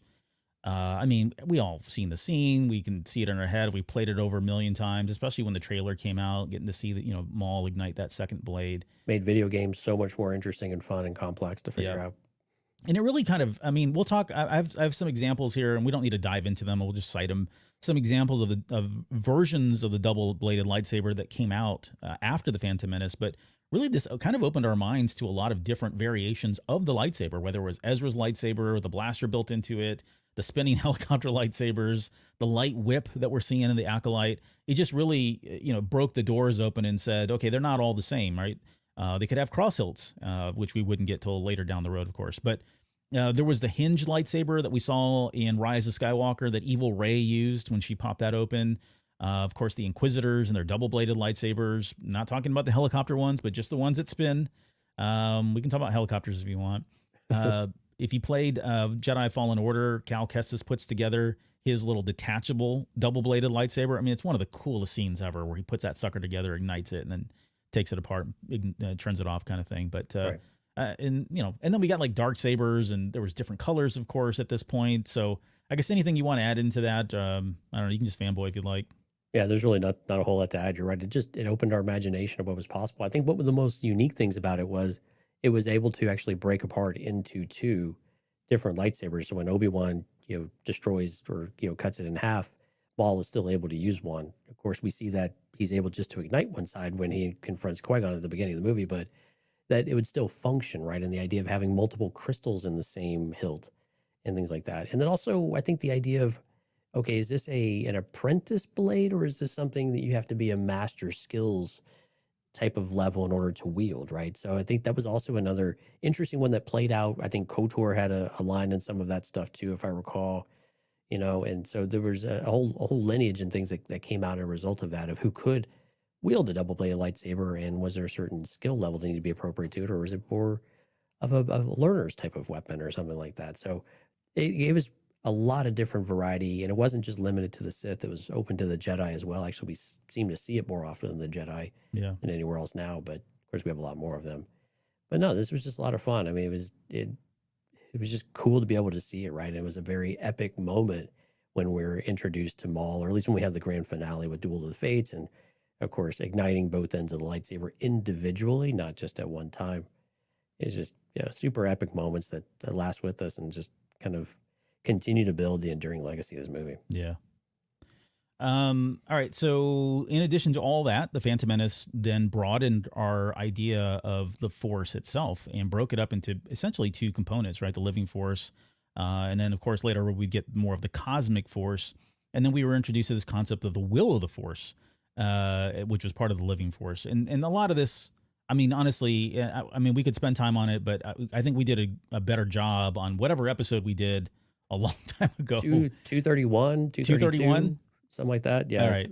Look for those. Yeah. It's like a 2-hour episode just on the cosmic and living Force. If it's not broken up into two episodes. Yeah. Thank you. Yeah. But we did a much better job, a much more expansive job of kind of breaking down the differences and all that. So I don't really necessarily want to get into that, but I love the fact that you had somebody like Qui-Gon Jinn, on top of all the other things that we already talked about, his characteristics. He's the one that's kind of this proponent of the living Force and living in the now, being mindful of the present with, I forget the quote. I'm trying drawing a blank on the quote here. Right. There was another quote in there too, where he talks about your focus determines your reality. That line is kind of pays homage to living in the now, the living Force in the present. And it's really kind of it's taking from the 1977 quote from Obi-Wan Kenobi, saying that many of the truths that we cling to greatly depend greatly on our point of view. Right. Those two concepts were kind of married here. And of course that would expand onto all kinds of stuff here. Going back to that same speech that Qui-Gon is making, I guess, in the council for Anakin, and saying that finding him was the will of the Force, right? That suddenly the Force now was this kind of, I don't know, it was more than just a presence. There was something sentient about it in some ways. And I know that's controversial because I think, trust me, in 99, when we would debate this topic about whether the Force was, quote, alive and it had a conscious and it had a will, this was like and now we have midichlorians on top of it. Oh, and then you lay midichlorian. I mean, it was like all out arguments on, well, I guess we really didn't have much. It was all face to face. So we kind of pretty much kept our cool. Today, it would be like, people are just, the anonymity of the internet allows them to be complete a-holes. But yeah, I mean, that this was a very, very hot, controversial topic of the will of the Force and then midichlorians on top of that. I'll get into the quote here in a second from George Lucas on midichlorians, but I guess any quick thoughts or comments on that? Well, I think it also, what I really love, it really stems back to Empire Strikes Back as well, and Yoda kind of chastising Luke, You've always been looking to the stars, never paying attention to what you were doing, like paying attention to this moment. He's talking specifically about the living force. And so this really lays it out so clearly for us what Yoda was talking about and trying to get Luke to recognize all these years later, right? So I think it was a great connected tissue to be able to finally give us a term that says, here's what Yoda was actually talking about, and here's why that matters, right? If you're continually looking to the stars and looking beyond what you're doing, you're going to miss what's going on in front of you, and you're going to be dangerous. You are going to be, you're going to set yourself up for these opportunities of things not going so well, right? I mean, and Qui-Gon is doing that for Anakin in this moment, and Anakin continues to struggle to stay in the moment because he's always getting preoccupied with what's happening elsewhere, right? And until even Obi-Wan's, something elsewhere. It's elusive, but you can't center on that anxiety. You have to come back into the moment, pay attention to what you're doing. There's a time for it. That time is not now, and that those themes continue to play out through the prequel trilogy, the banter between Obi-Wan and Anakin. But I love that it's really, truly rooted in the original trilogy with Empire Strikes Back in particular. Yeah.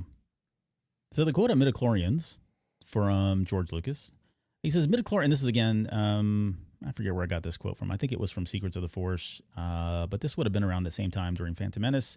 Yeah, he said this it's been republished a number of times, so you could find it anywhere. Yeah. Yeah. He says, midichlorians are a loose depiction of mitochondria, which are really necessarily in order for the cells to divide, and probably had something to do with the beginnings of life and how one cell decided to become two cells with a little help from this other little creature. Life could not exist without it, and it's really just a way of saying that we have hundreds of little living creatures that live within us, and without them, we would all die. There wouldn't be any life. They are necessary for us, and we are necessary for them. And I'm using them in that sort of metaphoric way to say that society is the same. We must all get along with each other, and the planet is the same way. We must treat the other creatures of this planet with respect, otherwise the planet will die. And this is all kind of what that speech is when Amidala is given to, Boss Nass there before they get their buy-in to help them, of course. And I didn't put all the quotes in here. That book had a ton of quotes from people, prominent people that were reviewers, people that were, pop culture people, I guess, whatever. A lot of people were really upset around the idea of midichlorians, because I get it. I mean, it was taking something, you were almost applying science to a concept that we had thought for so long was just, magical. And that magic was now being explained and it was being pulled back. I totally understand it.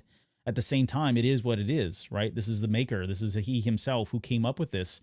I don't have a problem with it. I mean, it's canon, so you just got to accept it. And the more they've expanded upon this, I wish they would bring this back. I mean, of course, we had the Bad Batch recently, and they really touched around it. I think they danced around the name. They were calling them M counts and that sort of thing. And that's all up for debate as well. But it was nice that they were at least coming back to this.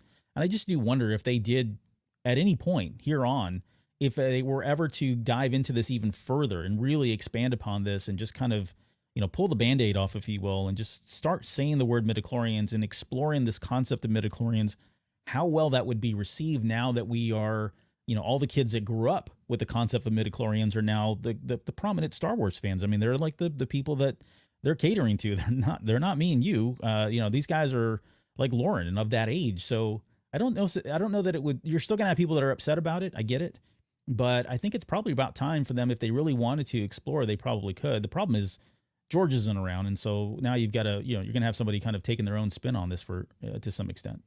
Yeah. And I have a feeling it's probably just something that's not going to happen. The problem with a metaphor is when you explain the metaphor, right? And I think that's probably what George stepped into a little bit here, is he explained the metaphor rather than just letting the metaphor be, and so it gained so much response and reaction that, I mean, the metaphor really is about symbiosis, right? It is about finding a way to get along, and it's a way of saying that we are all have some sort of connected tissue, and that what we do influences other things, right? If it's on our planet or if it's in our galaxy, right? If it's in our home, if it's in the council, wherever it might be, that there is this cause and effect, or a relational type of thing that can happen. And because a decision happens, it has ripples, right? And I think this is one way of doing that. I think this is probably not the way to show that, if that's what you're actually getting to, because it was very it was very narrow, I think, in scope with how it was presented on screen. But the idea is very much there, that you have something in you that helps you do it. And I think also, we had a comment in the chat that, Vlad was saying this is something that should have remained that magic, right?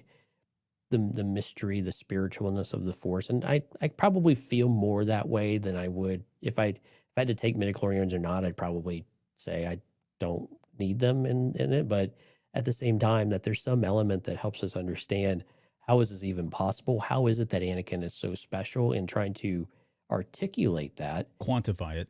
quantify it exactly. This is one way of being able to help us understand just how special he is, because that's really hard to do without any other kind of context, or without any kind of data, if we want to say, rather than Qui-Gon having a feeling.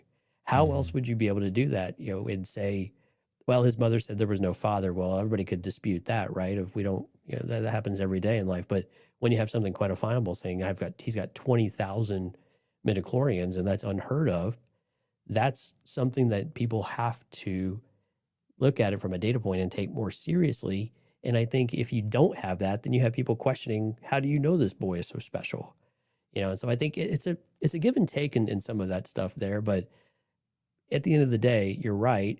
What it does help us do in later content, though, is be able to help us quantify and qualify characters that have unique capabilities that we need to use for other story elements, or to solve other problems, like we saw what they were trying to do with the Bad Batch, Project Necromancer, things like that. And that's where midichlorians and M-Count have a very unique and special place that can help do that without having to re-explain all of that stuff every time, or being able to show you that some person has special gifts or some special talent. You can do it with a certain data point instead. So some of that works in our favor now as well. Yeah, I think in the long and short of how Disney, or how we're explaining it now, post George Lucas in the Disney era, is that really M-Count is just potential. Like, Right. there's a whole, when we get into Ahsoka, they've done a really good job there. He's really put some borders and parameters around this thing. They've tried to structure it in some ways, but it really is just speaking about potential, and that you still have to have training, and you still have to have a Jedi Master, and there's a lot of other things that could go into it. But to start off with, you have to have a high midichlorian count, right? And so this concept that anybody can become a Jedi, which I think was what was lost back in '99 when this came out, it suddenly felt like, okay, well, not everybody has the Force, and not everybody can have the Force. You have to have, it's all about midichlorians. There's some science behind it. But if you really go back to what George Lucas said during The Empire Strikes Back, when I think I've mentioned this so many times, when he and Irvin Kershner were in there, as well as what's his name, Kazan, Larry Kazan, and they're having that debate about, George is the one that said, yeah, anybody can be Force sensitive, and Kazan's pushing back, and like he's saying, what do you mean, anybody? He's like, yes, anybody. You just have to have the right trainer, right? And you got to have, there was other elements in his head even back then that allowed somebody to become a Jedi. And they've just really kind of expanded upon that now with the Disney. They've really, again, put a lot of structure behind it and clarified and defined a lot of things there.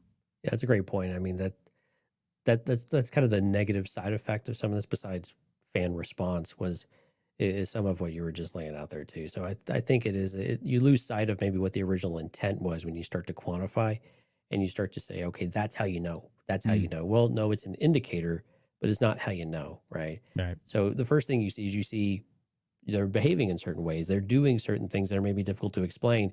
And then you have a test that says, okay, this kind of confirms what they're doing in some ways, without me having to force them to try to do something, which maybe they couldn't do on demand. Or like Grogu, he wouldn't do anything on demand, right? Because of the PTSD and the anxiety that went with it. Yep.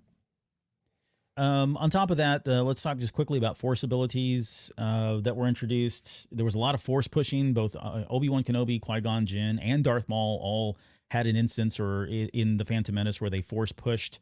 Nothing that we saw during the original trilogy. We saw a lot of telekinesis, of course, but this was the first time that we saw that. You'd mentioned the lightsabers between doors. I think it's one of our favorite scenes that we've got during the Phantom Menace. We talked about the Force speed and not really ever seeing that again officially. Right. But still cool to have seen that with the droidicas in the opening scene there. We talked about the higher jumping that we saw that was particularly moved. I mean, we know they did it, because Obi-Wan falls from a pretty far distance, and then he suddenly is back up on top. So it was never showed; it was just implied. But lots of cool abilities, and this, of course, would just open up the floodgates, right? I mean, we even before this, let's just be honest. It's my opportunity to bring up the Star Wars role-playing game from 1986, but the West End games, when there was all kinds of force powers that they were introducing, and some of that, I don't know, I don't remember if that was just the creators of the game coming up with that stuff, or if they were leaning into some of the concepts that Lucas had laid out, because they had access to everything when they started that role-playing game. The entire vault was opened up to them. All the concepts and everything George Lucas had came up with, as you know, they could kind of play around with and play with as toys. So it's hard to understand like what was originally conceived from Lucas's mind versus what we got. And now, I mean, the sky's the limit, really. I mean, we've seen all kinds of things, a wide spectrum of force abilities, both from the dark side and light side. You know, everything from, again, telekinesis, force pushes, all the way to eternal life that we would see, you know, being chased by somebody like Palpatine. Yeah.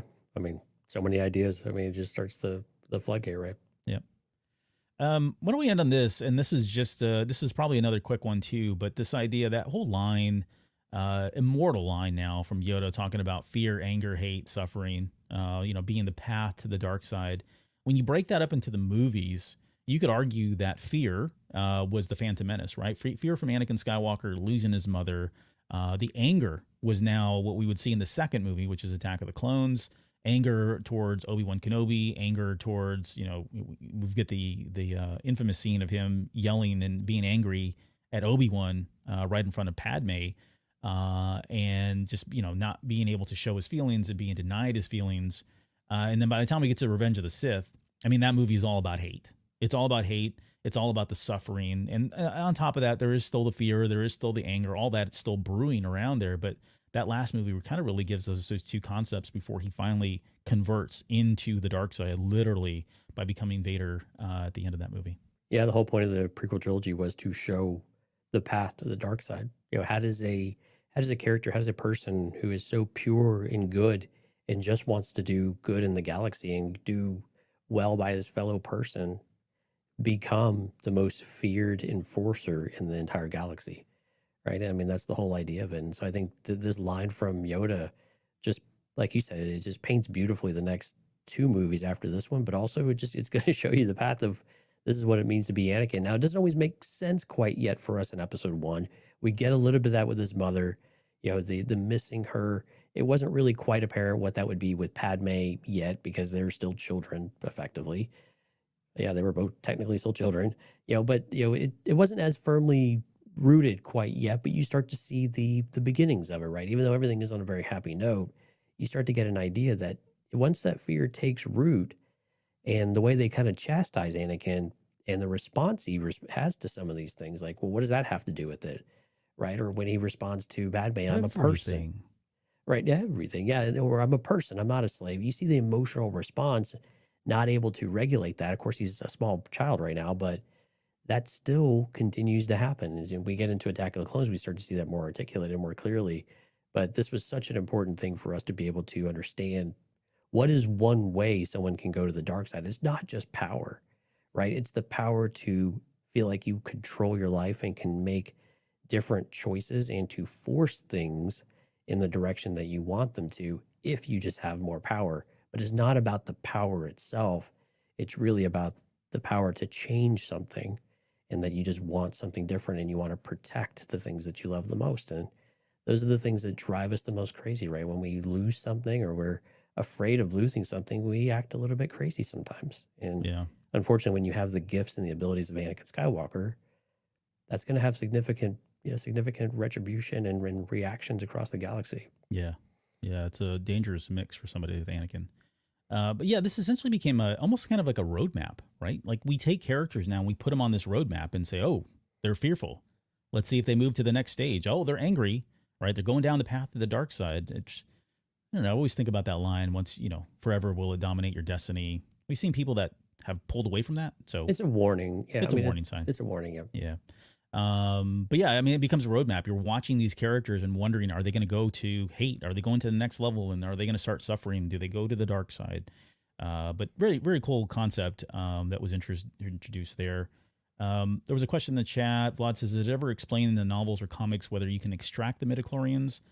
To my knowledge, in Legends, it was done a lot. Yeah. They were trying to extract them. I think that Grievous is an example of in Legends as far as Dark Empire was a great example. Dark Empire.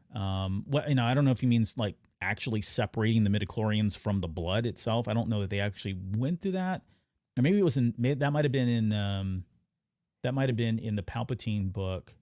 Plagueis. Plagueis, yeah. I was trying to think if that happened, because I think that was how they were explaining the rejection. The clones were rejecting the infusion or whatever. But yeah, I guess midichlorians specifically. Yeah, those other ones are probably too soon. I think Bad Batch, you get an idea of that. I think they're definitely suggesting that there's something happened on the genetic level. Yeah. Now, right? Because the Kaminoans are involved. That's at least how I interpret that. And it sounds like they've tried to do something with midichlorians to try to get them to stop degrading, right? So clearly, whatever they're trying a bunch of different things. But have they articulated all of that? Not really, but they definitely give you the idea that they are trying a number of different things to work with midichlorians. Yeah. Oh, we didn't get a chance. We're going to end. I think we'll end the show here. We had Anakin as 3PO's dad. That's a fun little one there. Yeah.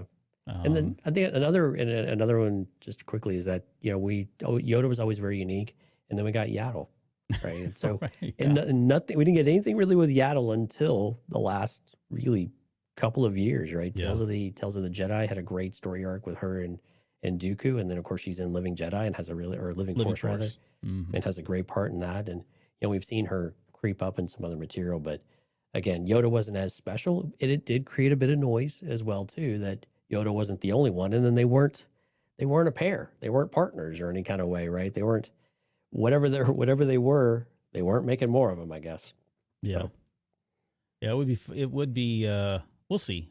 There are some things that I feel are always sacred, and I think for the most part, Yoda's origin, his species, that seems to be they seem to be good stewards with that. I think I've said it at some point, good stewardship goes away, and 50 years from now, 100 years from now, someone will tell the story, right? It's only a matter of time. But for now, they've been pretty good about it, so I think that will continue here. I think so. Voice of Reason says the Palpatine book, Plagueis. Yeah, sorry, it's like late and just drawing a blank there. I was trying to think too hard about whether it happened in the book versus the title of the book. But yeah, so but yeah, I mean, that's just going back to Yaddle. If you want more Yaddle, that's not depressing, like Tales of the Empire, which is great, by the way. I love her story. Fantastic line. It's fantastic. Yeah. But if you want something a little bit more lighthearted and really get to understand her as a character and what she is and who she is, Living Force, John Jackson Miller does a great job of expanding upon Yaddle. So we really don't get any kind of kickbacks or anything from recommending the book, by the way. No, none. Zero. We just enjoyed the book. I just liked the book. It was a fun read. So, all right. Again, that wasn't the definitive list by any means. Tons more things in there. Lots of origin stuff. Some of which we covered in the 25 years later episode. But I think for the most part, again, going back to the mythology that Star Wars brought us, this was really the core of it, and what it would turn into. We've already seen, right? Manifest into everything from the Clone Wars to all the animated stuff, the live action stuff. Now we're still talking about it. Made its way into the sequel trilogy and every way. And it's going to be, like I said, it's a fulcrum. It's foundational for Star Wars. Everything, a lot of these concepts were foundational for Star Wars, and will continue to be foundational for Star Wars for all the content that comes here out from now on. You know who's foundational for the Cantina Cast, Albert Padilla? No, who? Our amazing Patreon members and our amazing people who show up in the live stream each and every episode. I want to say a sincere thank you to everyone who came out tonight. Trent, Steph, JJ Skywalker, Alex, One Up versus CPU, Skywalker's Academy, Vader's Girl, Vlad, Derpy, Hard Counter, Voice of Reason, Dante. If I missed anyone, my apologies, not intentional. But thank you all for coming out. We certainly appreciate it. CantinaCast.com/YouTube if you're listening to this. If you'd like to join the chat, we had a really fantastic, lively chat for a Saturday night. A lot of great comments, a lot of great questions, people helping each other, having great conversations, good ideas being tossed around. A lot of fun to read through that. I hope you guys all enjoyed it as well. Thank you for coming out. Yeah. And tomorrow we'll be back with the Way Station. So Ed and Fred will be joining us. We're going to primarily talk about a lot of what we've seen here recently with the Acolyte. A lot. I mean, you texted me, you're like, I don't know that we've ever seen like a media blitz for any show, and I would agree. Like This is something else. Yeah. unprecedented as far as I'm concerned. Even like, well, yeah, we're in new territory here as far as what we're seeing, the amount of clips that we're getting, stuff that's being revealed to us, and stuff that's still not being revealed to us, which is interesting to talk about. We'll talk a lot about that tomorrow. On top of, we'll talk more about George Lucas and his Palme d'Or award as well, but that'll be a fun 1 hour discussion on just some of the more recent news. I want to get into Sigourney Weaver as well. I need to add that in there and talk about speculation about her maybe popping into the Grogu movie down the road. But a lot of fun stuff. That'll be tomorrow at 9 p.m. Central, so please tune back in tomorrow night and join us for that show as well. All right, Jonesy, any final words before? Hey, you know what? I forgot to mention, happy birthday to Star Wars. We're recording this on May 25th and didn't even mention that at the top of the hour. So happy birthday, Star Wars. 47th anniversary of A New Hope, or of just regular old Star Wars. Yeah. Pretty regular old stuff. Star Wars, the original, as we knew it. I tell you what, man, May's the month of birthdays for everybody and everything. So yeah, pretty fun month. Yep. All right, guys, we'll see you all here in about 24 hours.